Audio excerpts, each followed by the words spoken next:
Good morning, people. Welcome. Isn't it great to be in one of the most beautiful states in this country? And definitely, yes. And definitely with the most beautiful people in supply chain sustainability.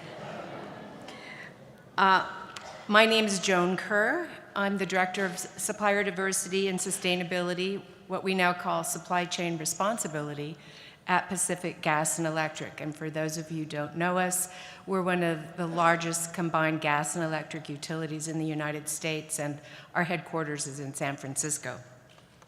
I also have the privilege, very great privilege, of serving as board chair of the Sustainable Purchasing Leadership Council. In the last day, I've been spending a lot of time asking people what brought them here, what part of their journey made them so passionate about sustainability that they would devote their time to being here, and for many people, their life work. And the answers have been very diverse and fascinating.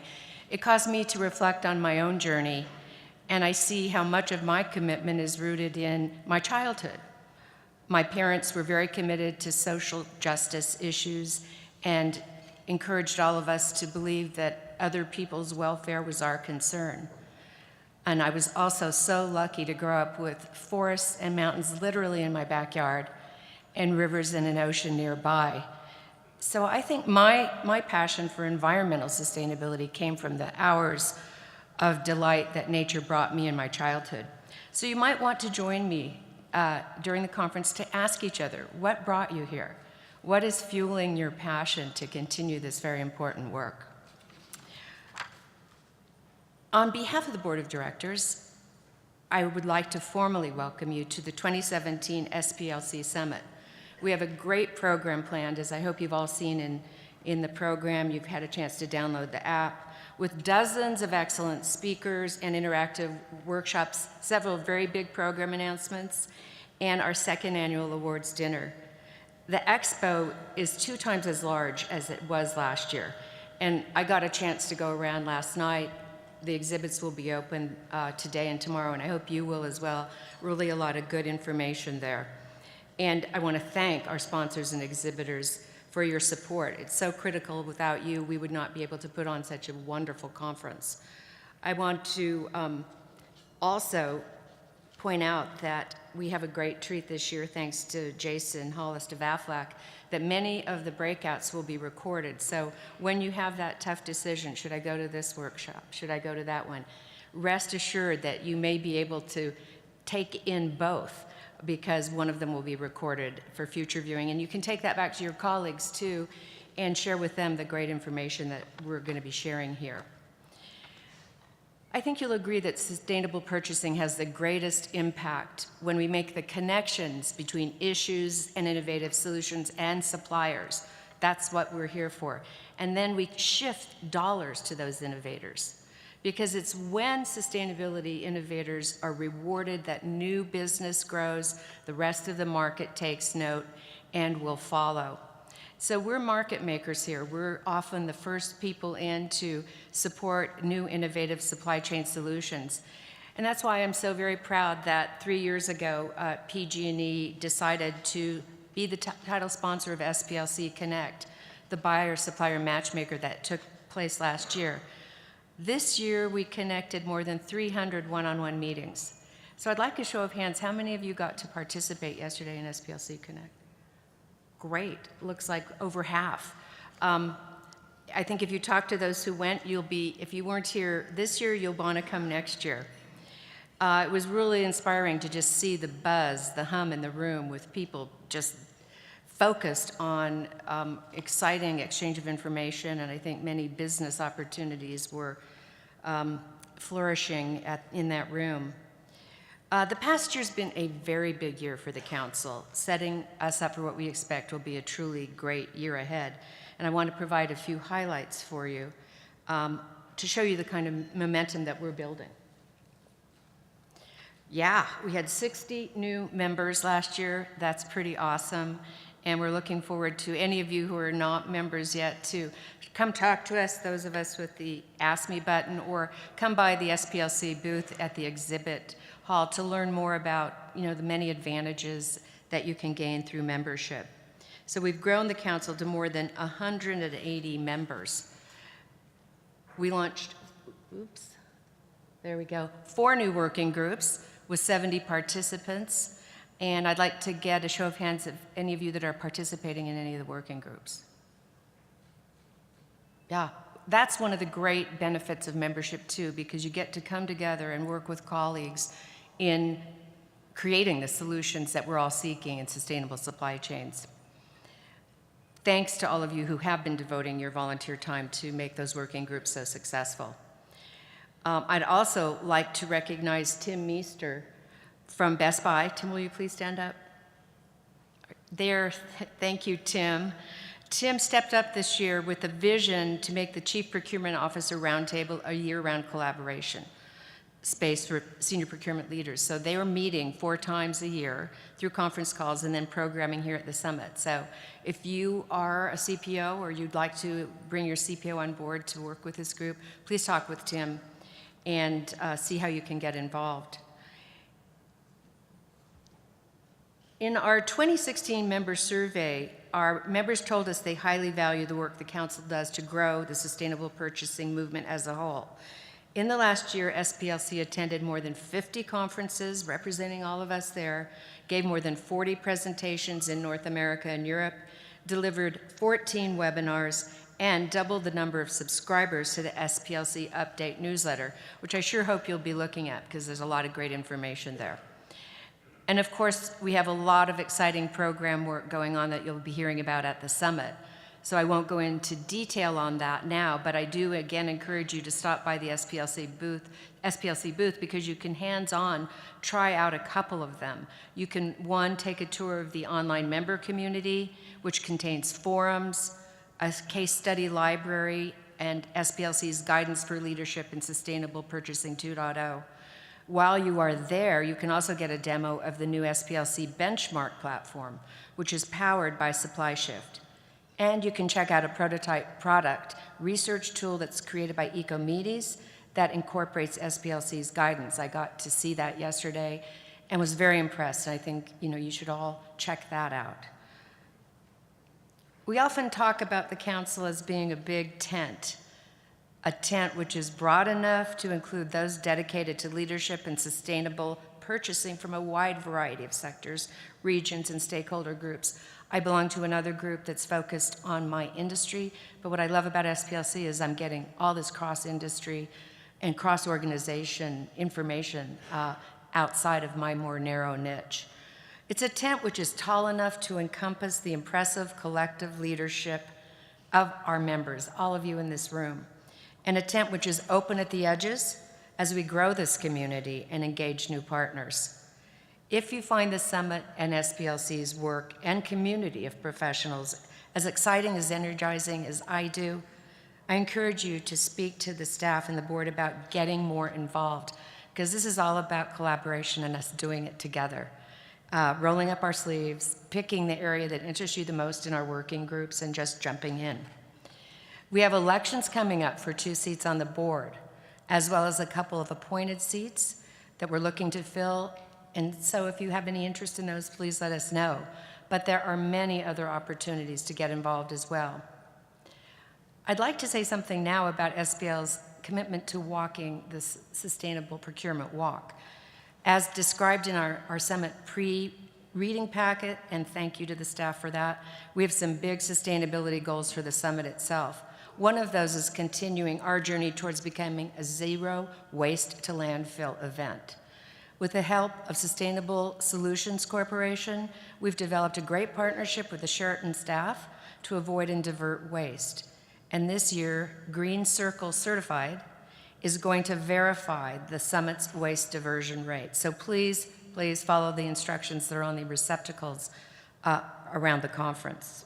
I want to invite Tad Radzinski from GreenCircle Certified to share the results of our waste diversion rate from yesterday's Connect event and reception. Let's see how we did.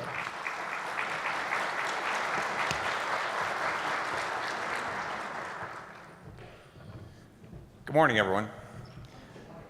I want to thank you all for coming to the event. We're one of the founding members of the SPLC, so it's so great to see so many people here. And we're very excited for Sustainable Solutions to be the Zero Waste to Landfill sponsor for this event. Nate Belk is right here. He's the guy that helped coordinate all of this with the Sheraton and Meet Green and SPLC. We actually designed a whole plan to eliminate waste as much as we could. So it makes it real easy if we're not generating it in the first place. So you'll see that everything's reusable, and there's very little disposable materials here at this event. So we're excited about that. And we're going to ask all of you that if you do generate, or if you bring your Starbucks coffee cups or whatever, there are boxes out there that you can actually put your cups in, and they will be recycled. So Nate has been working behind the scenes with Michaela from GreenCircle Certified. She's actually doing the certification. And they're down behind the house here actually weighing stuff, working with the Sheraton to see where we're at. And I'm very happy to report that our diversion rate is extremely high right now. The bulk of the materials have either been composted or recycled or ended up in those waste diversion boxes that we're talking about. So tomorrow I'm going to be able to give you an exact percentage of where we are. But again, we appreciate all your help because everybody has a role in helping us achieve this great goal. If you have any questions during the event about what to do with materials, talk to Nate. Or if you're curious about how to go about getting certified for zero waste to landfill, Michaela is going to be around at the booth and she'll be glad to let you know that. So thank you all, and we appreciate your help here.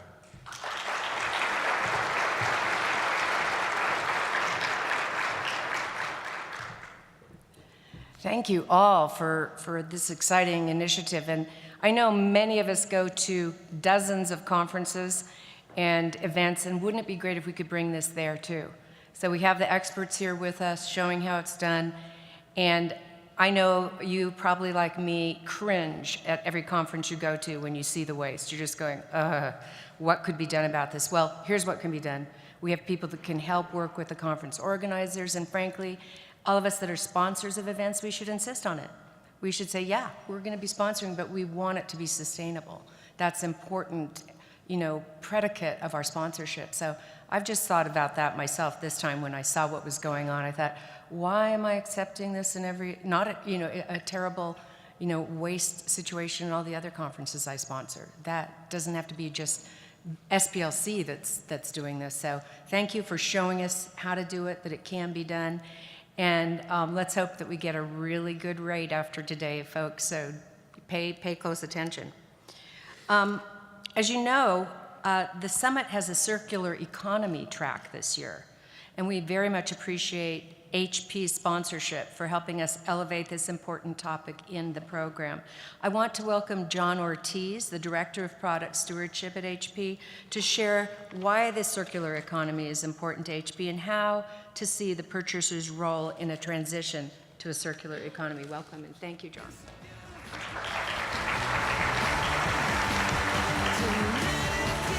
Good morning and welcome.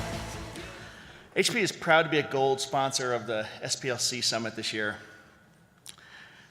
The Global Footprint Network has estimated that it'll take 1.6 of the Earth's resources to sustain humanity. So clearly that's a problem, since we only have one set of finite resources. Between now and 2030, 3 billion people will enter the middle class, placing more demand on natural resources. The UN estimates that our population will surge from about 7.3 billion to 9.7 billion in 2050. You see what's happening. On my way to the summit this year, I rode through Grand Teton National Park. And I came across a herd of bison amongst the beautiful landscape and scenery. And the bison is an ominous but inspirational story. As you likely know, they were close to extinction at the turn of the 20th century. From a population of nearly 60 million animals strong in the pre-1800s, through mass exploitation of a finite resource, poor public policy, by the 1900s, there were less than 500 animals. A few ranchers and some government intervention has actually brought the herd of bison back to about half a million animals. More on the bison in a minute. HP has a long legacy of sustainability that spans the last 7 decades, and we intend to continue that tradition for another 7 decades. We're building on our legacy of sustainable design by transforming and moving our customers from a take, make, waste linear economy to a more circular and sustainable economy. HP's circular economy strategy addresses not only our own operations, but those of our customers, from consumers, small and medium businesses, to enterprise, and transforming entire industries.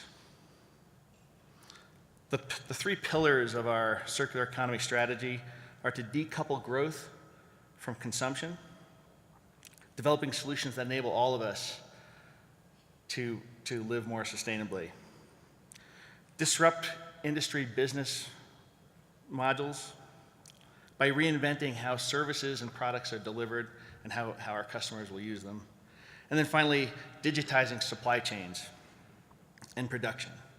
We intend to transform entire industries to a more resource efficient and sustainable practice.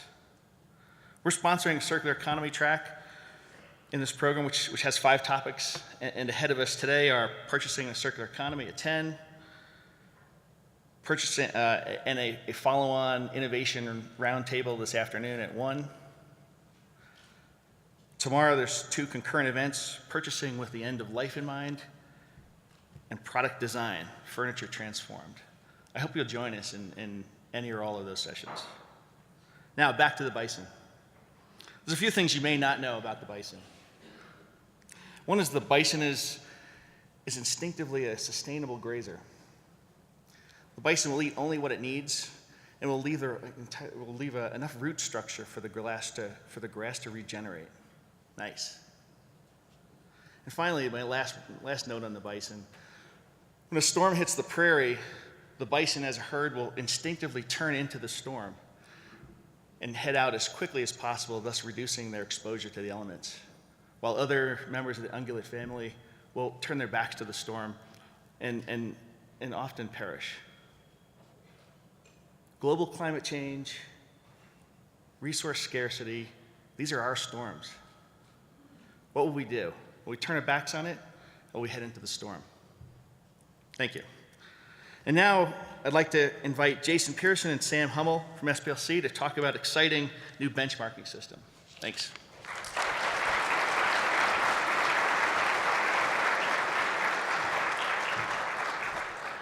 That was very inspiring, and thank you so much to HP for their leadership. Before we hear from Jason and Sam, I just wanted to go over a couple of housekeeping items. At least that's what my schedule says. So one of them, and we better get going on this one, is to make sure that we are paying attention to the antitrust obligations that we all have. So we make sure that we have a strong antitrust policy at SPLC, and I know that none of us would be acting in concert to restrict competitive opportunities during this conference. We also have several fun activities this evening. At 5:30, we have the Renewable Choice, yay, Schneider Electric Happy Hour at 5:30 in the exhibit area, so you have that to look forward to. And then at 6:30, we have the awards dinner in the ballroom. If you'd like to bring a guest, we still have some tickets available, so go to the registration desk if you need more. And now, after my little housekeeping interruption there, would like to welcome Jason and Sam to talk about the benchmarking.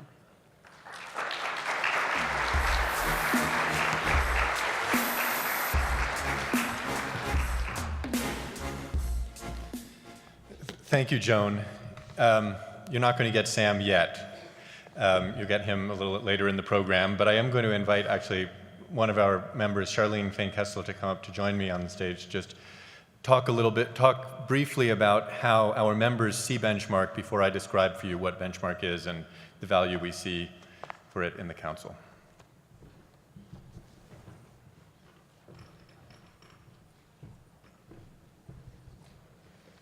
Welcome. This is an exciting day for California, and I'm hoping all of the founding members is something we envisioned. The state of California is proud to have a long history of leadership in sustainable purchasing, and I'm proud to say that we aren't letting up. We are adding to the legacy at all times. For example, in last year, we rolled out an enterprise resource program system that can actually track our EPP. We also joined CDP supply chain program, and we've analyzed the environmental impacts of over 45 billion annual spend. Participating in SPLC has helped us identify opportunities to extend our leadership further. For example, addressing more aspects of social sustainability and working on our substantial service spending. We have seen and continue to see tremendous value in cross-sector sharing that the Council makes possible. We believe SPLC benchmark will take that sharing to a new level, which will empower all of us to do more and to have a greater positive impact. In a minute, you will get a look at the SPLC benchmark platform. Before that, I just want to give you a sense of how many ways the organizations can use it by sharing how California plans to use this. First, California will use this to assess our own sustainable purchasing program against SPLC's principles and guidance. Second, we will encourage all state agencies to do the same, that we can share and compare our programs within California. Third, we will work with SPLC and the National Association of State Procurement Officials to help state governments use the tool to benchmark their programs against each other. And fourth, we look to seeing that we can learn from the benchmarking ourselves against use of the platform that other sectors and regions of the economy. Finally, we believe that we learn from SPLC benchmark will enable us to communicate more clearly internally and externally and the full scope of this sustainable purchasing program. We think others of you will see similar value in using SPLC benchmark, and we look forward to joining you in using it.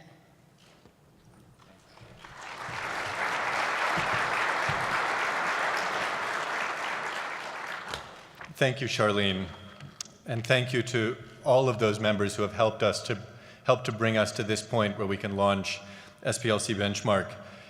For us, this really is a historic moment as an organization, but I would also encourage you to think about the possibility that this is a historic moment for all of you as a community.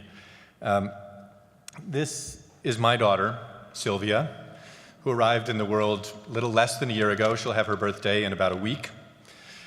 But I'm thinking more about maybe 16, 17 years from now, when she's going to leave our house, I assume, God willing. Not ready yet, but I expect I will be by that point, and become an independent young adult in the world. And I think every day about what world she will enter 16, 17 years from now. And that's a time horizon that we can all imagine, and it's a time horizon in which we can make a significant difference in the world. And we can make a significant difference because of the potential power of the institutional purchasing community. Institutional purchasing represents the largest concentrated, professionally managed economic demand signal that is driving the industrial economy. It is the reason that the industrial economy is shaped the way that it is, because of the demand that we send. And we have an opportunity to send a demand signal that shapes that economy to the future that we want for ourselves, for our children, and for their children. The question is how? And the reality is we don't really know how to do that. We know that the potential is there. We know that the opportunity is there. And that is why we as SPLC are a learning community. We are learning how to pull that massive lever of influence in a coordinated way. And while we don't have the full answer yet, we have learned quite a bit in the last 4 years, and many of you brought experience to us that dates back well before 4 years ago when we founded the council.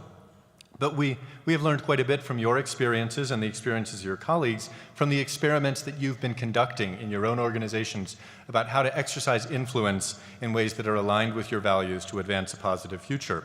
And what we have learned is that there is a pattern to how organizations are effective in using market influence to advance sustainability goals. Organizations that are successful in generating benefits for environment, society, and the economy are leadership organizations. They are strategic. And they are strategic in a particular way, which is captured in our 5 principles for leadership in sustainable purchasing. Leadership organizations prioritize. They seek to understand the relevant environmental, social, and economic impacts of their purchasing. Then, using that analysis, they commit to a focused set of priorities, each of which mobilizes context-appropriate solution strategies that have been demonstrated to deliver relevant environmental, social, and economic benefits. And they use appropriate metrics to assess whether they are successfully delivering results through these strategies. In the process, they work to support and encourage innovation and transparency that will deliver positive outcomes in order to deliver the kind of environmental, social, and economic benefits that are the fundamental reason that we do this work. All of you in your work have taught us that this is how we exercise leadership in the world. Today, we are releasing a tool that enables all of you to benefit from what we have learned collectively about how to manage a strategic sustainable purchasing program. SPLC Benchmark will enable any purchaser to both assess their own sustainable purchasing program against our collectively developed definition of a mature, strategic, leadership-oriented sustainable purchasing program, and benchmark the maturity of their program against those of other organizations. For us as a community, Benchmark offers an evolving platform for learning, growing, and maturing collectively. SPLC Benchmark uses a maturity model that defines 4 levels of leadership for each aspect of an organization's sustainable purchasing program. The aspects of leadership are organized in the maturity model according to SPLC's 5 principles for leadership. And for each of the principles, the maturity model defines leadership outcomes at 2 or more levels, at the level of the organization, at the level of the employee or buyer, and at the level of supplier and stakeholder engagement. For each desired leadership outcome, SPLC Benchmark defines leadership maturity based on 1 or more indicators. For example, the desired leadership outcome for understanding at the organization level is that the organization has assessed the positive and negative environmental, social, and economic impacts of its purchasing. To determine an organization's level of leadership maturity for this outcome, SPLC Benchmark asks 1 question each about 4 indicators: environmental impact assessment, social impact assessment, economic impact assessment, and leadership's understanding of these issues. In general, each question about an indicator offers 4 responses, each of which corresponds to a maturity level.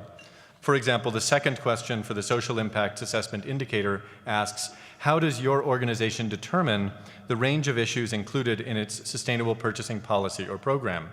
And the question responses define 4 levels of maturity for this aspect of the organization's activities. In total, SPLC Benchmark assesses an organization's leadership maturity against 40 indicators.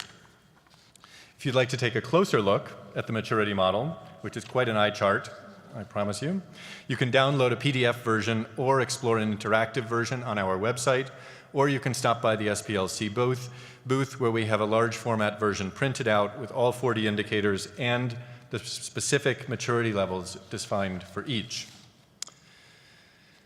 Benchmark has been built from the start as an interactive, secure, online system that purchasers can use to assess their activities against SPLC's definition of leadership maturity and benchmark those activities against those of other systems. All of you have been provided access to a slimmed-down preview version of Benchmark to test drive, and we encourage you to check it out and give us feedback. The online system is powered by SupplyShift, whom we selected as a technology partner for the system after reviewing proposals from a number of potential providers. And I'm very happy now to introduce Thomas Odenwald from SupplyShift, who will give you a quick overview of the online system for those of you who have not yet had a chance to sign in and explore the preview version.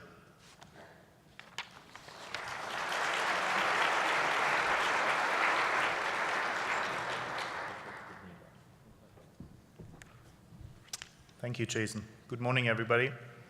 My name is Thomas Odenwald. I'm from the company SupplyShift. We are a technology provider. We are the technology provider that supports industry collaboration for better transparency, for better compliance, for better performance and risk assessment across different industries. We're working with many commodities, many different industries. If you are interested in knowing more what we do, for example, in the sugarcane industry, working with the bigger sugarcane certifiers, please come to our booth that we have outside. Later on, if you want to know how we work with, I guess, close to 500 organizations in the coffee industry today, please come to our booth. We're working with high-tech industries in conflict minerals, and many different other examples that we want to show. But today I want to talk more about the SPLC benchmark platform that Jason mentioned already. Our teams worked day and night over the last couple of weeks to get that ready for this conference. And I'm very proud that we managed in time to have the rollout ready of the maturity model of the SPLC benchmark platform. If you have not received an invite, a notification through an email to join the SPLC benchmark platform, please check your spam folder. If you can't find it there, please talk to us. We can easily reinitiate the key while you are talking to us at the booth, but this is the key. This is the key to the door. And once you open and log onto our system, what you will see is a questionnaire structured based on the maturity model from SPLC that allows you to very easily respond to the questions and benchmark yourself against the recommendations and the principles of SPLC. What you see here on that screenshot, for example, is the different sections that we structured the questionnaire. We structured it in according to the maturity model. Each section has a different question with different question types. You can also add comments or upload additional documents to each and every question. Once you go through the questionnaire, you will be instantly benchmarked and rated. Nobody else sees that rating except you for now, but it helps you to see where you are. It helps you to gauge yourself against others in the market, against other industries, against other market participants, and gives you a first idea where there is room for improvement and room for more collaboration. The rating system, as you can see here, is color-coded on 4 different principles, and based on the responses, we instantly give you a rating per section, but also an overall rating. We have additional analytics that you can instantly access in form of different charts. What you see here is the different kind of a pie chart, where you not only see where you are in terms of how you rate, but you can also see how you stand in comparison to others. So for example, if you see here on the pie chart how many of the participants and respondents are in these different sections, and if you open up the pie chart further, you see anonymized where you are in comparison to other responders. You do not see the responses of other participants because that's part of our privacy and security rules, but you can easily gauge how you rate in comparison to others and take action based on that. Again, please visit us at our booth outside. I think it's booth number 14. There's much more to talk about in terms of the SPLC benchmark system and the platform and the rollout. But I want to close with one thing. What we know today, and Jason mentioned that already, is the biggest impact that every business can have is in its procurement process and in the supply chain. For many industries, if not all industries, the supply chain has the hotspots. 90% of your impact comes through your supply chain, no matter if you are in retail or in agriculture or in high tech. And if you want to have improvement opportunities, the first opportunity is usually to look into your supply chain and start and collaborate with your suppliers. So I think the SPLC benchmark system is a great example for that, but there's much more, and there's another roadmap that Jason will talk about where we go further. But as of today, the SPLC benchmark platform is open for business. Thank you very much.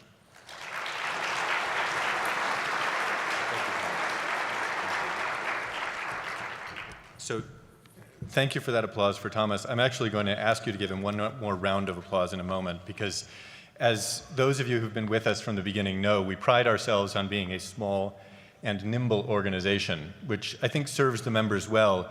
But I know that it can be a challenge for a technology partner to work with a small and nimble organization that insists on just-in-time production. And SupplyShift has been really phenomenal in working with us on a very aggressive timeline to deliver to all of you a preview version of Benchmark that allows you then to give us feedback in advance of the pilot. So if you could just join me in thanking the SupplyShift team again.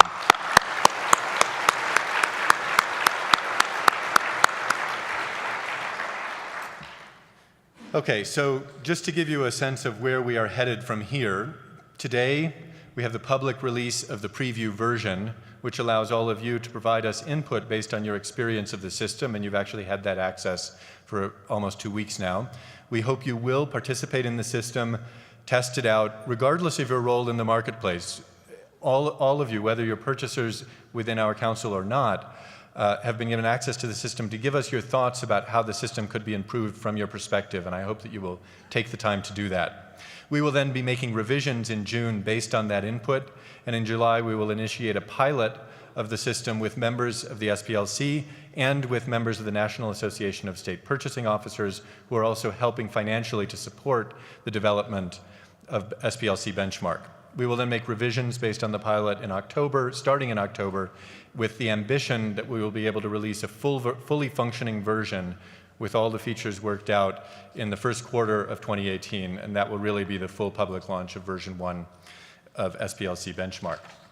So when that first version launches in early 2018, it is our ambition that it will enable purchasers to do a number of things. Of course, be able to see how they perform against our vision, our definition of what leadership looks like for a strategic sustainable purchasing program, and also see how they compare against the average responses of another set of participants in the system, whether all of the participants in the system or a customized selection set, say all other organizations of a similar type to their organization, or all other organizations of a similar size, or looking forward as we build the capacity of the system with a similar spend profile. And also see what the lower level performance looks like in an area and what the top level of performance looks like, so that they have a sense of where they fit, where you fit against the overall marketplace of participants within the system. And then also, if I click your words, be able to compare your program against comparable programs. Starting immediately, you will be able to see other participants' responses in the system, but they will be anonymous. So you'll be able to compare yourself against an anonymous participant and ultimately filter those anonymous participants based on criteria to be able to see how you compare against those participants. But we also are building into the system what we are provisionally calling a give some, you get some approach, which means that, let's say that one of the questions in the benchmarking system asks about whether or not you have a sustainable purchasing policy and invites you to upload a copy of your sustainable purchasing policy. If you choose to do that, we appreciate it, and it becomes part of the knowledge network for us. But if you further agree that you will allow others to see a copy of your sustainable purchasing policy, the moment that you agree to that, you get to see copies of everybody else's sustainable purchasing policies who have also said, yes, I'm comfortable with sharing my sustainable purchasing policy. And you'll be able to control the level of transparency of your responses at every level, whether it's uploaded documentation or an entire set of questions that you've responded to, and you're comfortable with others seeing that your organization has given these responses to these questions. As soon as you make that transparent, you will be able to see the actual responses of other participants who have also agreed to make those responses transparent. The idea behind that is that what we hope will happen is that you will increasingly be encouraged to share what you are doing transparently within the system with other participants, so that this genuinely can become a learning platform for us as we seek to access that massive lever of influence that I started talking about at the beginning. And that really brings me back to that lever of influence, the opportunity that we have to make through the Council and through Benchmark a collective difference. Benchmark represents a very important step forward toward enabling us as a community to be confident that we are putting our collective weight against that lever to advance a positive future. It distills what we have learned as a community about what makes organizations effective in using their purchasing influence to achieve positive change in the world. And it offers us a platform for continuing to evolve our understanding of how to wield that influence effectively. We look forward to hearing your feedback about the preview version as we move into the pilot phase later this summer. I hope that some of you will choose to attend one of the 2 workshop sessions on SPLC benchmark that are happening tomorrow in the 2 morning slots, tomorrow morning sessions, and that you'll visit the booth, test drive benchmark, ask any questions that you have now, and continue to provide feedback as you explore the system. And with that, I'm going to turn the floor back to Joan.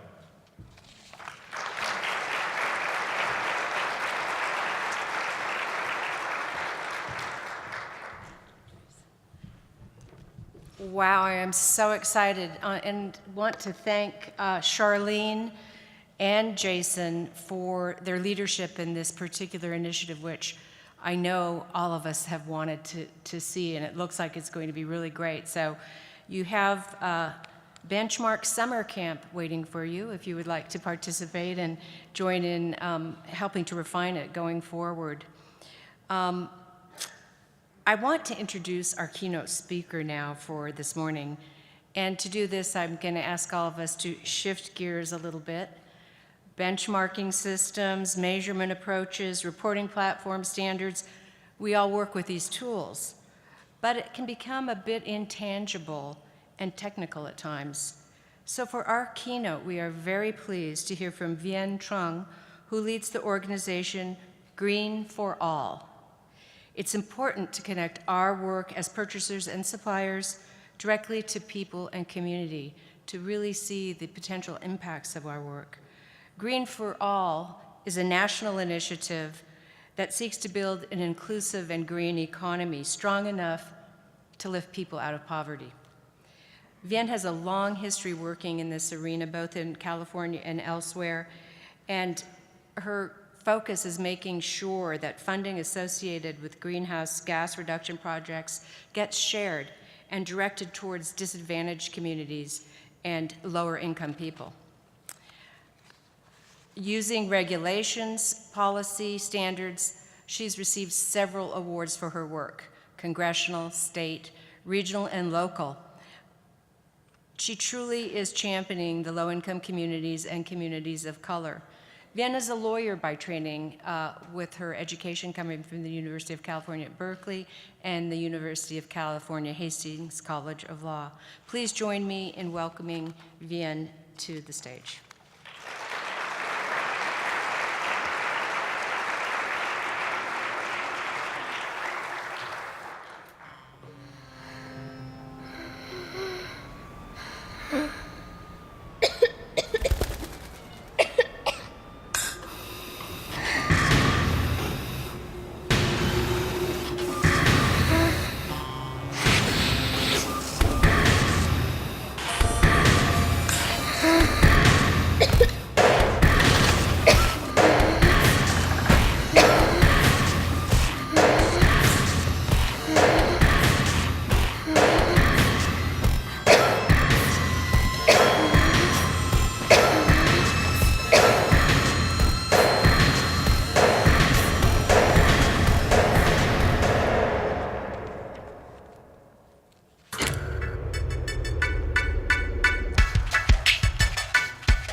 You know what a green economy is?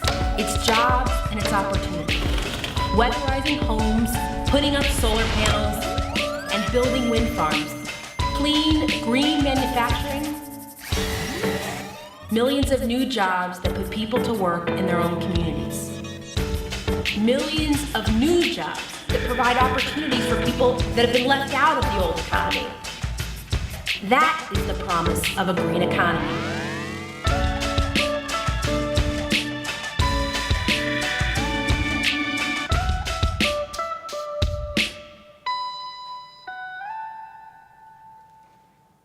Good morning. Hi, everybody. Thank you for the great introduction, Joan, and to Sustainable Purchasing Leadership Council for helping to make sure that we're talking today about the work that you're doing and how important it is. I want to start by really shifting gears. I heard all of the great talks this morning. I've been on YouTube and I've watched all of the talks that you've had last year.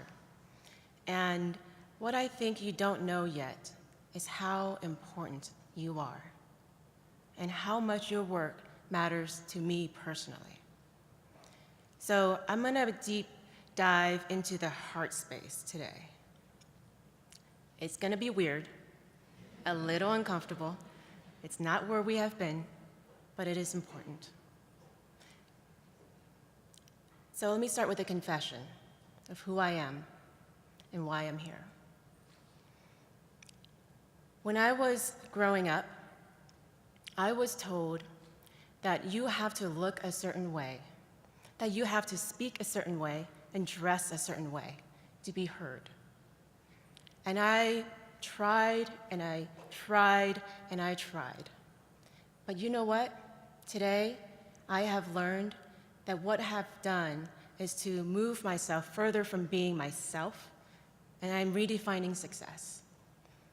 And that is key to what I'm going to be talking about here. So my confession is this.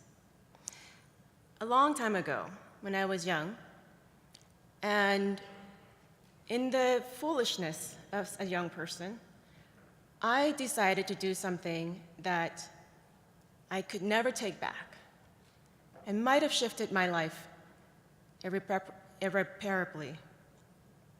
I decided to go to law school. And in this crazy place called law school, you learn that you have to be really critical, that your gauge for success is how much you can tear down the other person's argument, that you have to really analyze and cite precedents. And along the way, you have become a robot and a person, and you have lived in this weird place in your head, and you have forgotten about this other place in your heart. So my name is Vien because my mom named me this name, having been the youngest of 11 kids. Yes, let's let that sink in. 11 kids. So I'm the youngest of 11 kids, and Vien in Chinese means finished. It's true.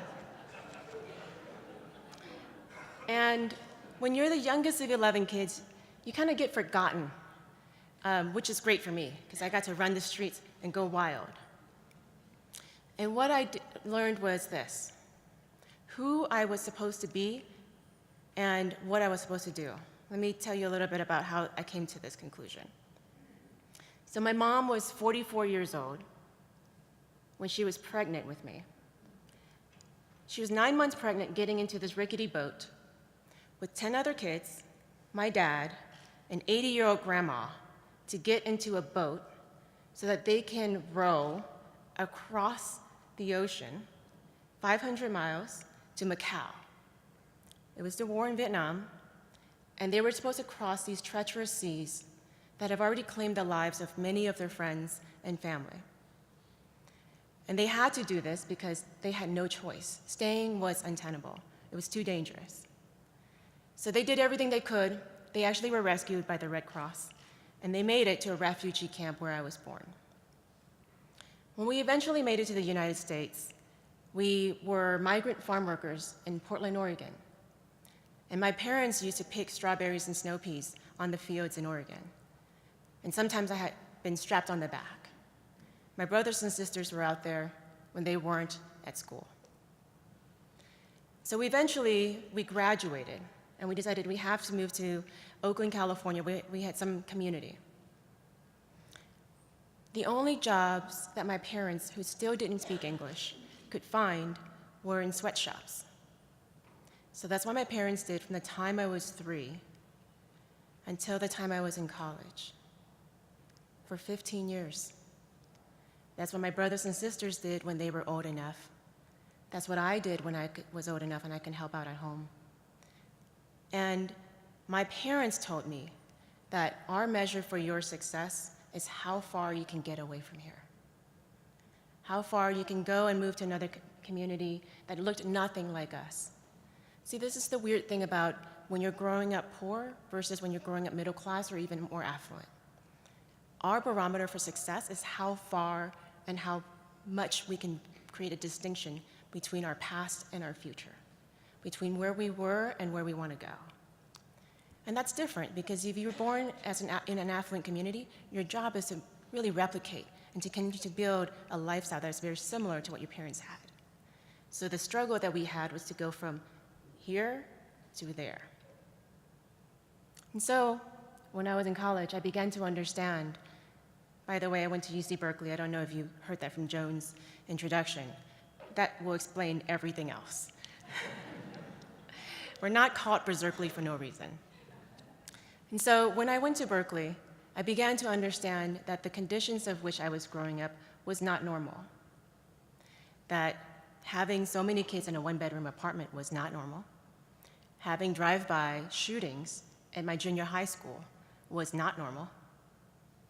That I was seeing my friends and family members in jail and prison for years and years and years, that was not a normal experience. So I'm here today because I want to remind you of what the face of the community looks like. People who work in sweatshops, people who work on farmlands, people who live in urban communities and are hungry for opportunities. People in my community where I still live and raise my twins. Because your decisions are going to make all the difference between what our communities and what our futures will look like. So this came home to me in such a big way last year. I had heard about this story in Flint, Michigan. Have you guys heard about Flint?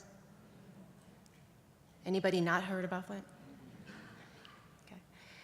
So when I heard about Flint, I was driving in the car with my kids, and I began hearing about 100,000 people in Flint that had gotten poisoned by the lead in their water, and how they had undocumented families there, 4,000 undocumented families who could not even go to the hospital because they didn't have papers. They can't go. I heard about families who had invested for generations, who had come there for the auto manufacturing jobs. But then now the jobs are gone, manufacturers are closing down, the lead water has really killed their ability to produce and manufacture. And so now you have a whole community that is trapped. And not only were they poisoned, they were really robbed of the generations of wealth that they had built. So we decided we had to do something about it.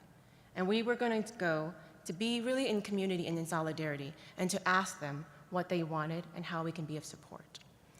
And they said this: tell people about our story.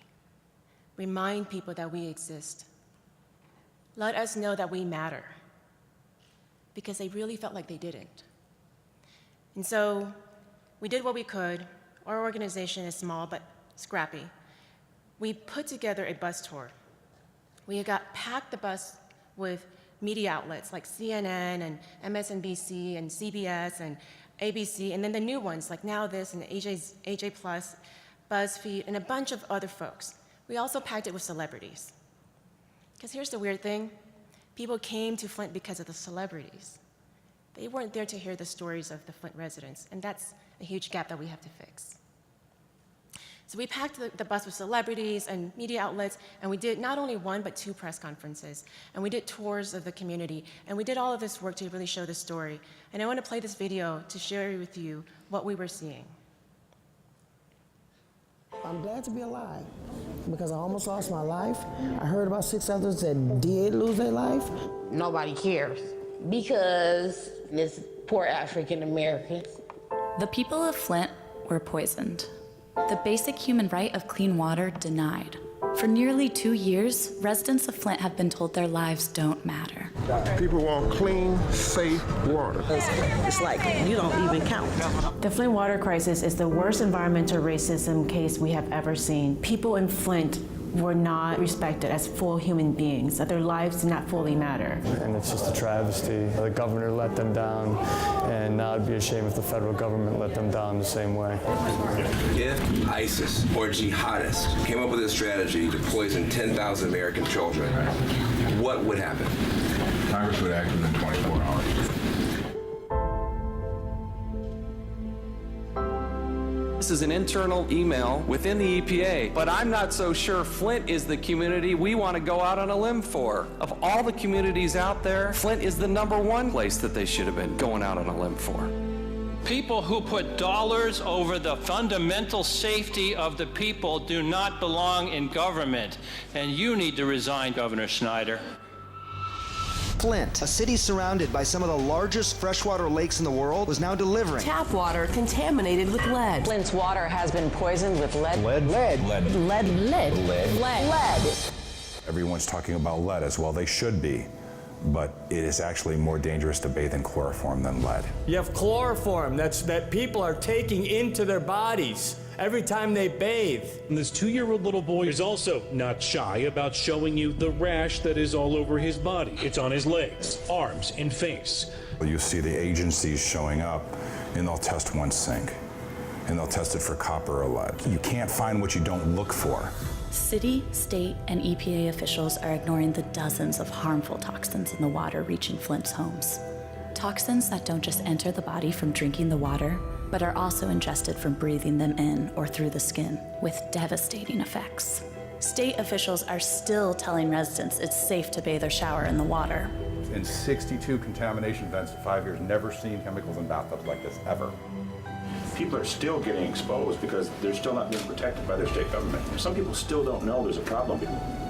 When I came to, that's all I knew is that they told me it was Legionnaires. We didn't even, to me, my understanding was, I didn't know the water was messed up.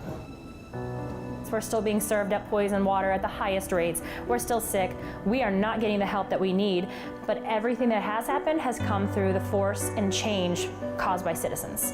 When the federal funds are coming in, ideally local people get the jobs so that we're both addressing the issue of unemployment and making sure that the money is coming back to supporting the rebuild.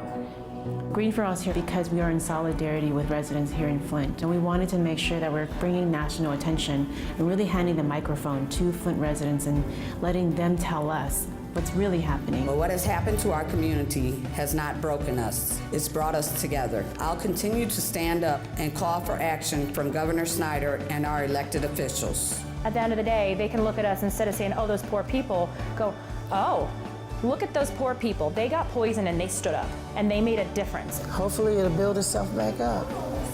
And I'll be a part of it. While it's building up, I'm building up too. Because I'm never gonna give up on Flint. Join with Flint Rising to call on Governor Snyder to fix Flint and make polluters pay. It's been a year since the story broke out nationally about Flint. How many people think that Flint must be better by now? A few. I'm surprised because when we were talking about Flint just this last week, most people we talk to think things must be better. It's not. We were organizing as the steering committee of the climate march that happened last Saturday. I have twins, so forgive me, I forget about time. And when we were organizing this call, we invited some of the leaders from Flint to come and join the march, to really show up in solidarity, to say we need to fight for a just and sustainable future.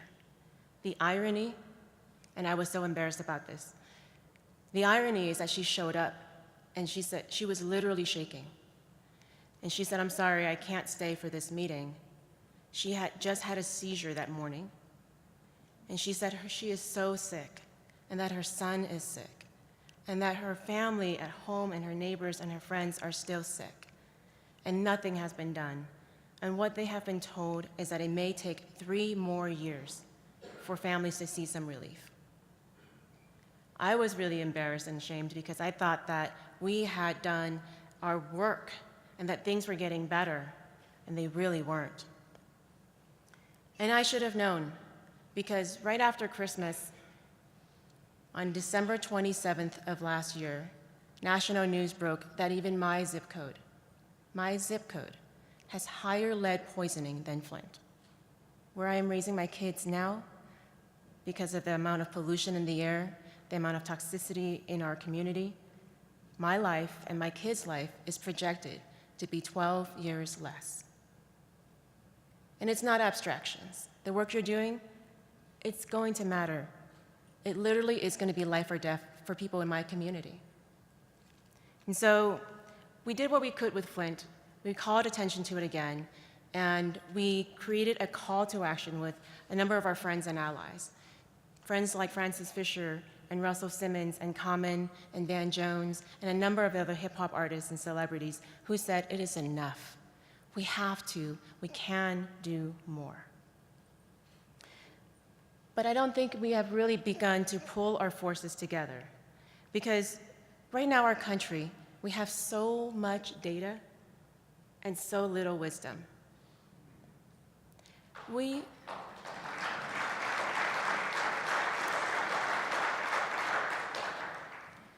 have become a country where we can price everything and know the value of nothing.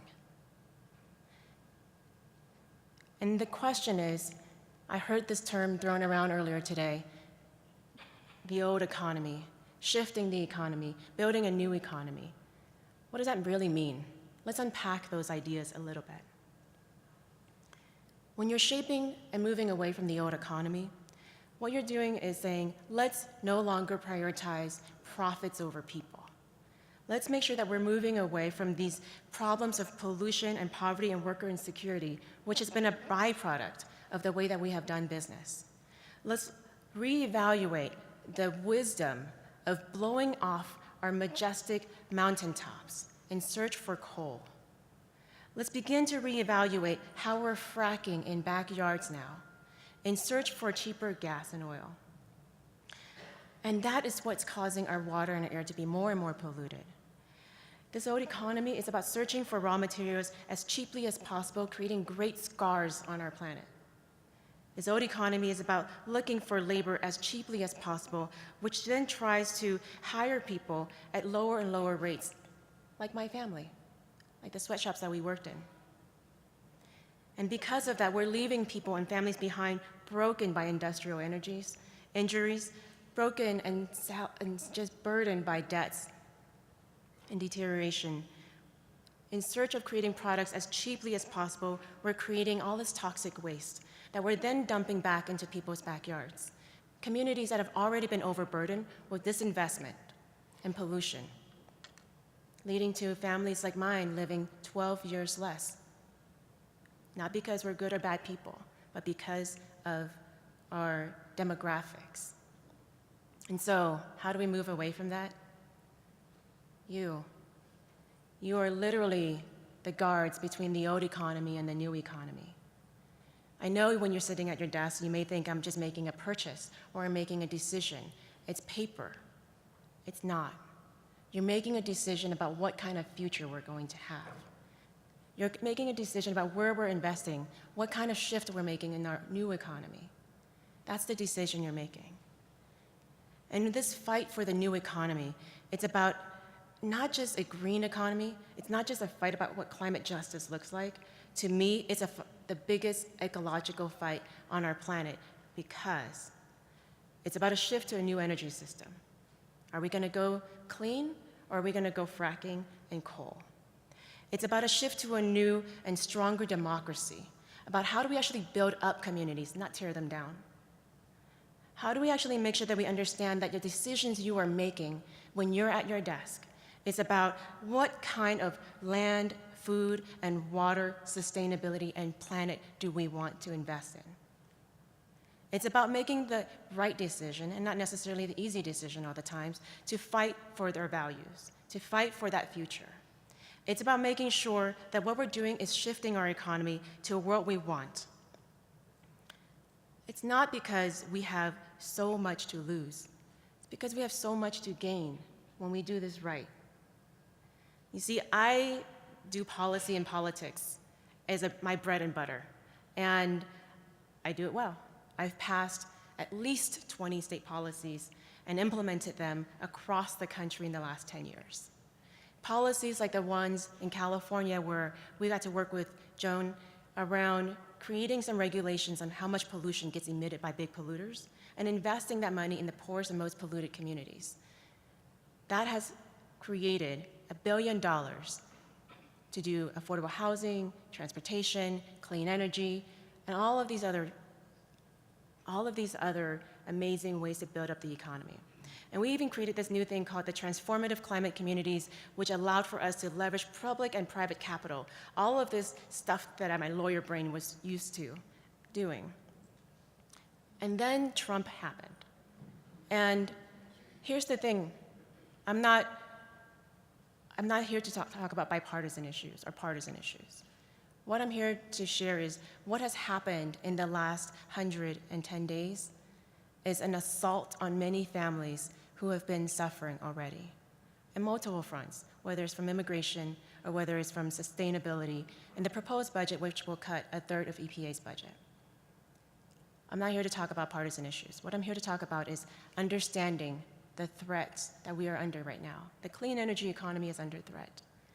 And what you can do is begin looking at the power that you have to begin moving beyond policy and beyond politics. Frankly, I am done with policy and politics. Yeah? You guys with me? It's hard. And some of the most transformative communities that I have had are with coal miners and people who work on coal fields. In fact, I was talking to a coal miner from Australia, and he said, you know, my biggest threat to my job, it's not you. It's actually automation. It's actually robotics. It's actually a number of other assaults. It's actually the lack of healthcare. It's actually a bunch of other things. It's not you. And what I began to realize is that what we need to do is to go beyond policy. Who are we? What are we here? What are you about? What matters to you? How are you going to not merely, should say, how are you going to not merely decide what's the cheapest and fastest products, goods, and services that you can buy, but how do you actually help to build the future? I'm here because I'm not asking you for help. For me, I'm not asking you for help, and I'm not asking to see how I can help you necessarily. I'm here because I see our futures as interdependent, and we are bound on this planet together, and that my success and my life and longevity literally depends on you. And here's the thing. What we also do is to help make sure that we live a more sustainable future. And so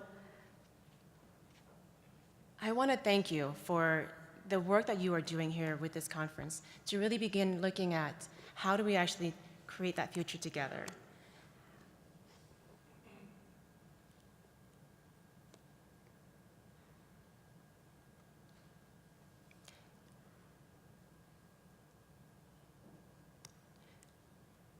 When I look at you, and I look at the decisions that you're making, I'm looking beyond to the world we're creating, to whether Flint will ever have a chance, to whether my kids will ever have a chance.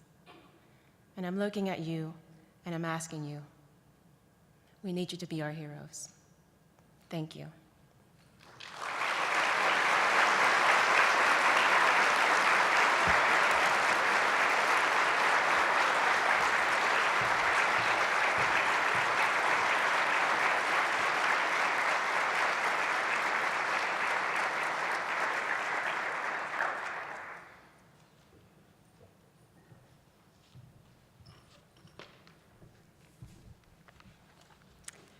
So inspiring. Vien, thank you so much for your advocacy. I know I am very grateful that your organization, Green for All, exists and that you have decided to dedicate your intelligence, your training, your resources to advancing transformative climate communities. And I think we all heard your call to joining in this community and an appreciation for the work that we actually are doing right now. We're having a lot of positive impact in the communities where we work and live, but we can have even more when we consider the 10 trillion supply chain spend that we collectively are engaged with. So I think you have really inspired all of us, Vien, and we look forward to working with you more. While we enjoy refreshments in the foyer, I want to make sure again that you visit the exhibitor booths and remind you that happy sponsors help us grow this summit. We want happy sponsors, and you can help make them happy. So please stop by, learn more about what they're doing. There's chances to try out some of their products. And of course, as I said before, the SPLC booth is open to help existing members utilize more of the tools, get online with the organization if you're not already, and for those interested in becoming members to join us. At lunchtime, if you signed up for a topical discussion when registering, please do go to that table. Your table assignment is printed on the back of your badge. You probably haven't noticed that, but there it is. Sam will now explain how the Innovation Accelerator session after lunch works, and also I want to thank Microsoft for sponsoring the Innovator Accelerator.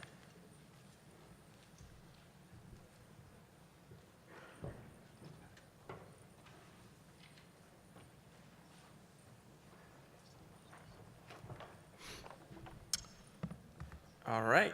So one of the things that's going to be coming up after lunch is an event called the Innovation Accelerator.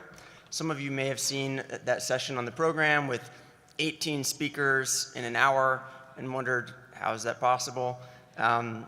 It is possible, and we have a plan, and the way that it works is that there will be 18 roundtable conversations taking place at the same time, and they will take place twice.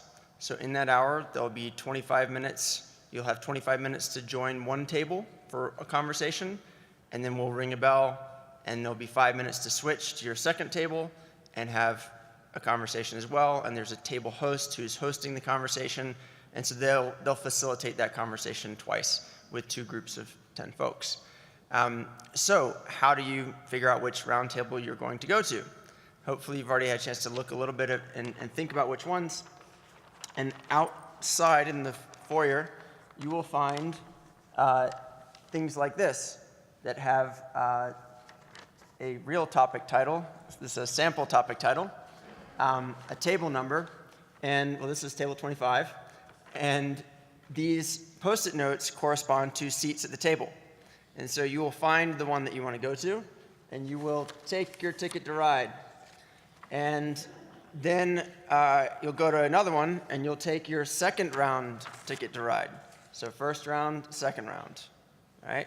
And then you'll hold them, and you'll go to those tables at the right times.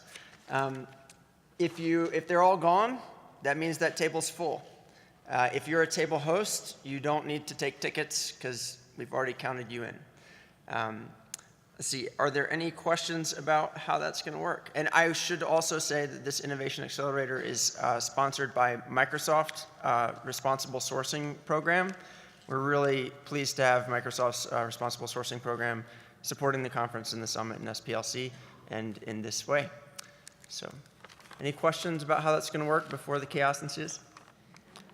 So over lunch is when you should go grab these. I think we will put these out at lunch. Great. All right. I think that is everything for this session. We'll see you all in the breakouts.